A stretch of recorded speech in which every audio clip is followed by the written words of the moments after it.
Welcome to another Inspirial tutorial. As you can see, this tutorial is quite long.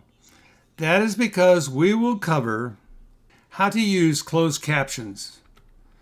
We can look at dynamic captions, and we're going to spend a lot of time on the caption properties because the properties control everything about the captions.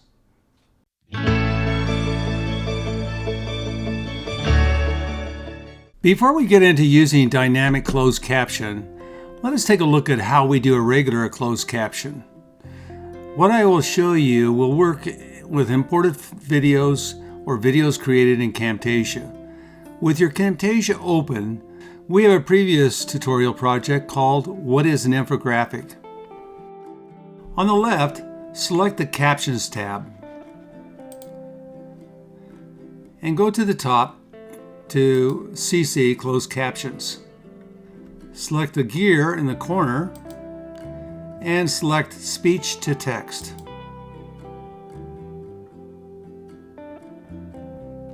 You might have a window open with a choice of entire timeline or selected media, and that would pop up here. We will check on the entire timeline if that window popped up. This will start the transcription process. When the transcription is complete, closed captions appears on our timeline down here and also on the left.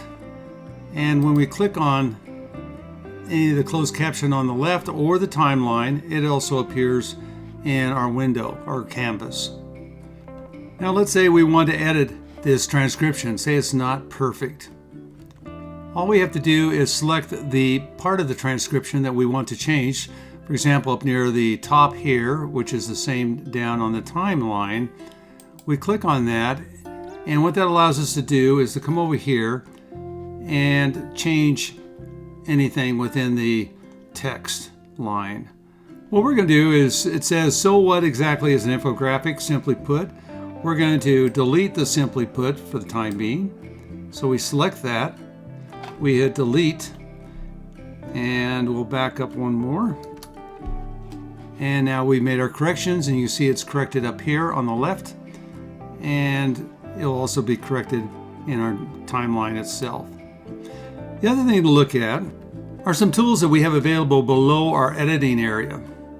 We have over on the right a gear which allows us to split current caption, so we can actually split it. We can merge with a previous caption. For example, we want to merge this caption and this caption together, we could do so. We can merge with the next caption ahead of it. We can extend the duration or shorten the duration. We can come over here. We have the duration choice again. Currently we're at 6.1 seconds. We can also replay by clicking on the circular arrow, the particular, and we see it right down here, the particular caption. It'll keep playing it over and over again. And by the way, if you have a headset on, you'd be able to hear this. We can also move to the next caption, or we can move back to the previous caption that we were on. If we move over to the left, we also have an A here, and the A stands for text style, which gives us a type if we want to bold it or not bold it, italicize or not. The type of text, Arial, the size, 128. So all these things can be changed. When done, click on any area to close the text editor window. Now, when you're ready to export your video, move up to the right to export. If you're exporting to a screencast or a YouTube video, there's really no other steps to take. The export will include these closed captions. However, if you're saving a standalone file, video file, let's say a local file right here, you'll need to export the closed captions in their own file. To do this, move over to the left and select the gear icon. Let me repeat that really quick. So if I were to click on this local file right now, it would not export these closed captions. We have one other step. And what we're going to do is move over here to the gear icon. Select Export Captions. And now a window comes up that shows us where we can put that caption. I already did it once before, so this is what it looks like. I would suggest that you save it in or save the captions in the same folder as your final video. When you're ready to upload your video to YouTube or some other destination, you'll be asked to download that SRT file, the one you just saw. If you're exporting to your local computer, click on the Export, Local File. Come down here where it says Export Local File, come down to Advanced Settings. That's right here. It might be closed. Open it up. Go over to Captions. And make sure that Render Video with Open, Always Visible Captions is unchecked. If you check it, what will happen is your captions will be burned into your video, and the person watching your video will be unable to click the captions on and off. They'll always be on. So that's all you need to know on running the regular closed captions. Let's move on to using dynamic closed captions. To use this great function, you will need to have Camtasia 2024. If you do not have Camtasia 2024, I have an affiliate link to purchase the program or any upgrades in the summary below. With the same project that we are using, be aware that on track 3, right down here, we have background music. We need to either delete this or turn it off while doing dynamic captions. Otherwise, dynamic captions cannot interpret our voiceover. For some reason, track 3 background music does not affect regular captions, but it does affect dynamic captions when it is trying to interpret what is being said. Let's turn off track 3. Make sure you have an open timeline down here. So we're going to have track number 5. And all we have to do is bring our captions down to track number 5. It will automatically do the closed captions. So you're not confused. We currently are working with 2 closed captions. The regular closed captions over here that we loaded earlier, which is on track number 4. And now we have the dynamic caption styles, which is on track 5. Now, in a lot of cases, you might just work in one or the other. Both do not have to be open together like we're doing here. I'm showing you this so that you can see that the 2 functions are separate.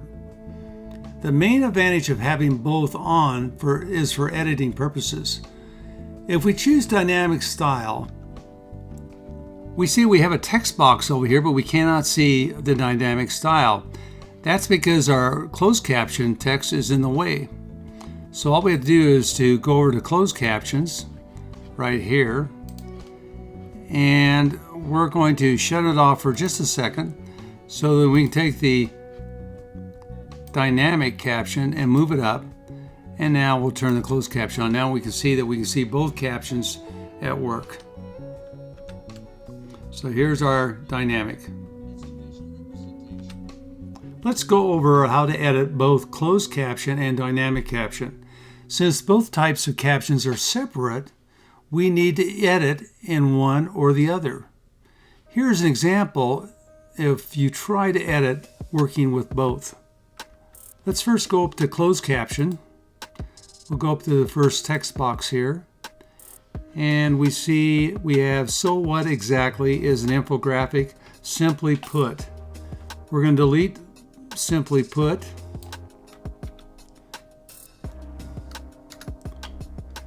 And now if we go over to our dynamic and bring it up, we go down to select the voiceover, and it has "what exactly" is an infographic, and infographic simply put. Notice the text did not get removed. It's still there. So any changes I make in one will not change the other. You have to decide which style of captions you're going to use and make your edits in that style. Editing in dynamic is a little harder in the fact that you cannot select a group of text. You have to go in, for example, the one we were looking at, what exactly is an infographic? Simply put, we have to click on Simply, double click on it, hit delete, double click on Put, hit delete, and now we have our change. You might also know that you can right click on these words in the dynamic, and we have an option of cut or copy, so we can cut and copy the same place or different places within the text block if we want to. Okay, one thing to keep in mind, let's go back to where we were, is the fact that we can also take that text and we can move it anywhere on the screen. We can also enlarge the box, and when we do so, it puts in more words. So sometimes it's handy to enlarge the box, do our editing, come back, and then shrink it up to where it's a one-liner, especially where we have this ability to highlight each word as it plays. You also have the opportunity to add another style. And what we're going to do is we're going to add this caveat glow. And first I'm going to come down here and be able to see our whole line. And we're going to shorten this first one, the one we have right here. And we're going to add this second one right here. And once again, I'm going to come down here and bring that closer. And then I'm going to bring this one back. So whatever it covers is also the area it's going to play. And so now we got it back. What we have here is we have, if we look up here, watch this area, I'm going to move the timeline. As we move it, all of a sudden our text changes to the other text. There's our caveat glow. And if you notice number one, it shows up a little bit better than the other one. It's kind of confusing there, a little hard to see. And then it moves back to our, once again, our Noddle Sans word box. Now, why do this? Well, what happens if you have more than one person speaking? Say, for example, over here we have Joe Blow, and over here we have Mrs. Smith, and you want to differentiate the two when they talk. Well, you can simply add a different style text. She's more of a feminine look, he's more of a masculine look. What we're going to do real quick is clean up our work area. So I'm deleting the last things we moved in. I'm going to take our one text block, move it over so it covers the whole timeline. I'm now going to, I can turn off, but I'm actually going to delete this text block or this box. And I'm going to, now we have our music on, or leave our music off, excuse me. So we have our voice track, our video portion, our music track, a blank track, which we can remove the track. And now we have 4 tracks, so it's a little cleaner area to look at. Okay. Next thing I'm going to show you is properties. Okay, now we're going to look at the properties panel for dynamic caption styles. Now, one thing I've done is I made a change to our video here. What I did is I added a block, a black block, and I did that so that the text would show up better while we go through the properties panel. So let's go up. If I click on the dynamic captions track, the properties panel shows up, and at the very top, first thing we have is we have the visual properties, and over on the right we have the text properties. So on the visual properties, first thing we have is we have the scale. We can scale up the size of the box and the text. We can also adjust the opacity of everything. We can rotate a box any direction we want. And we're going to go back and we're going to go back to the default on all those. We can position it anywhere we want. I find it's easier just to go ahead and move it around here unless you're looking for an exact position. And so we're going to move it back to the middle. We have the width and the height, and we have a skew. I don't know when or where you would use that, but it's there. Now let's move up to the text properties. And the first thing we come into is our theme. So we can select a theme. We're on a default theme. We have the font. We're on Montserrat, which is the default text. We have bold. We have regular. Sometimes it's easier to read regular than it is bold. It depends on what your backgrounds are. And the bold I like it because it shows up better on all kinds of backgrounds. But there's ways around that. We'll show you in a minute as we go through the properties. We have the size of our text. And we're going to move back down to about 90. We have our stroke. And we can increase the size of our stroke. By the way, our stroke color is black right now. We can change that to whatever we want. And this is a stroke on the other text, not our highlighted one. So keep that in mind. This is a stroke back here. So we can go to the stroke that we want. We'll switch it back to black. And we can change, of course, once again, the size of the stroke, the opacity. And you might want it, right now we're on a black background. If I were to go here to the stroke, say give it green, and bring back the opacity, we might not want the stroke period. We might not want it showing. We just go ahead and bring the opacity back. Okay, let's go back to the white on the stroke. We have a style, the style of underline, or we have the style of a strike through. We have text alignment. We have V spacing, which is basically just the spacing between multiple lines. If you have multiple lines, you can adjust the spacing in between those lines.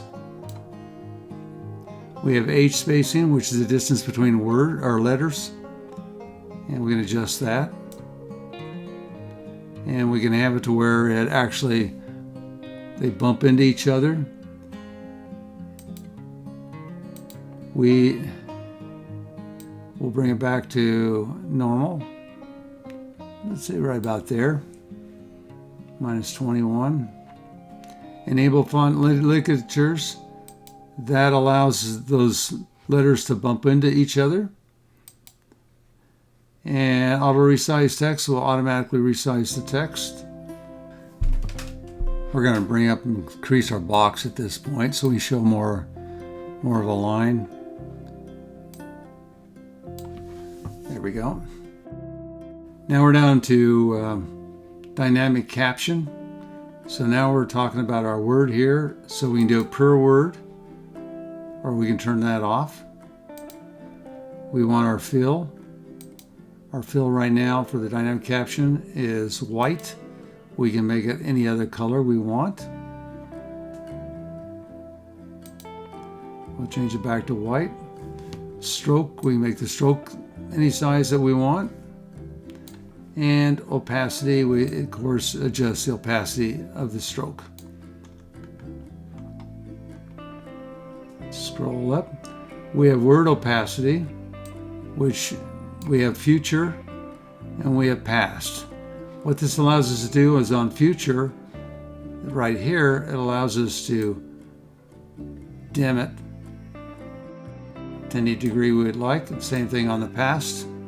We can move the past back and dim it so it doesn't show up as much, which is actually pretty good.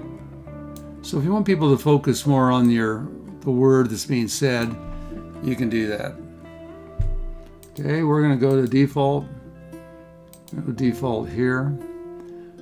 We're going to go back to word background. Right now the word background is on a color but we don't see it because we have opacity.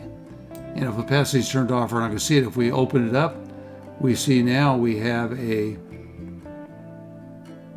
background on our word. And we can change that to any color. And we can go back to yellow, or go back to white. We can scale, make it look bigger. We can put a radius around the box. We can adjust the time, how long it takes to go from one word to the next, which is the same as the next thing we're going to look at. And the next thing we're going to look at is easing. Now, before we go any further, if we have the word in here, we could just have the word without the stroke around it. Since we got a background, we might want to change that stroke. We might want it thinner. We might want it a different color. So we might want to go up here on the size of the stroke and actually bring it back more to nothing. And the opacity, we might want to make it as strong as we can. Right there, it looks better. So if we have a background, we might want to change that stroke.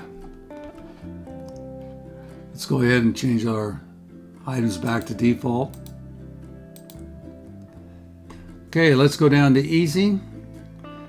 And in easing, what easing does is allow it to move the text, to move one word at a time a lot smoother.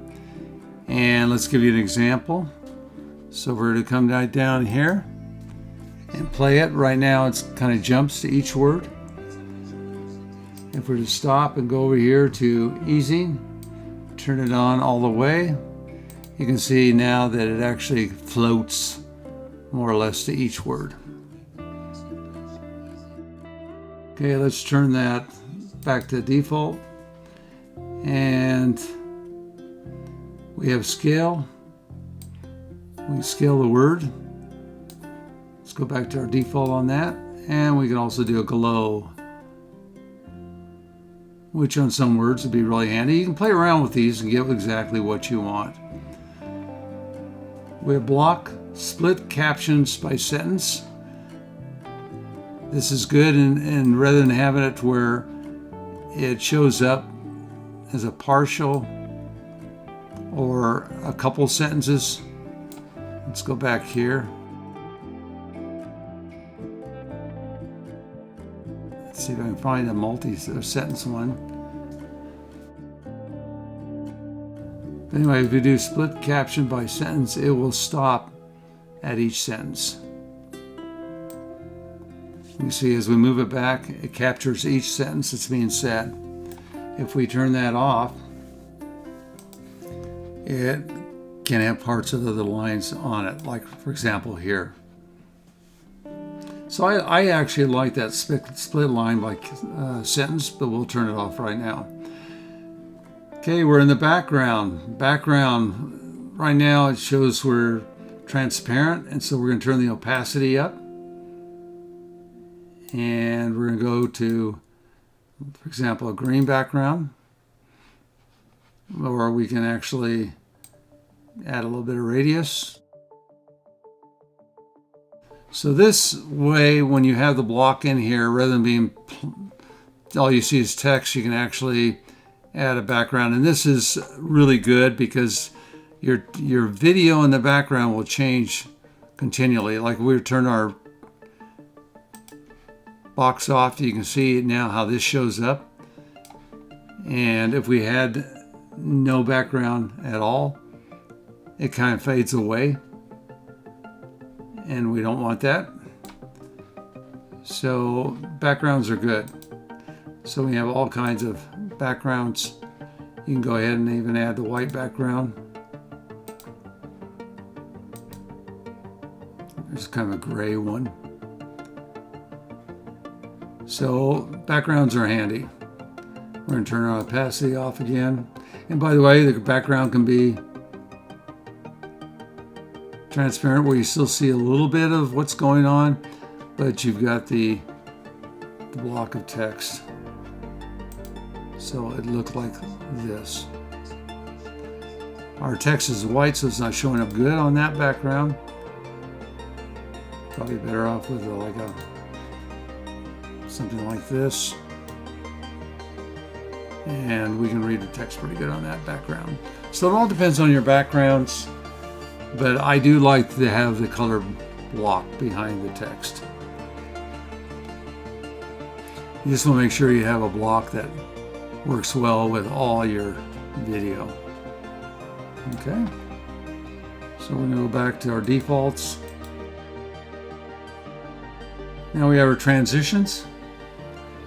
And on transition, is like the normal transitions over here on the left, where you have all types of transitions. We have the same transitions over here. And what it allows you to do is in between scenes, it will go through a transition. Let's try this out. We're going to try let's go radial circle review. And we're going to play this. Let's move over here where we have more changes. Oops. Hold on a second here. We're going to bring up our black again. And we'll try this out. And so as it moves to each section of a video, it will do a transition. This is the end of our tutorial. Thank you for watching. If you would like to buy Camtasia, please use our affiliate link in the summary below. I highly recommend this program.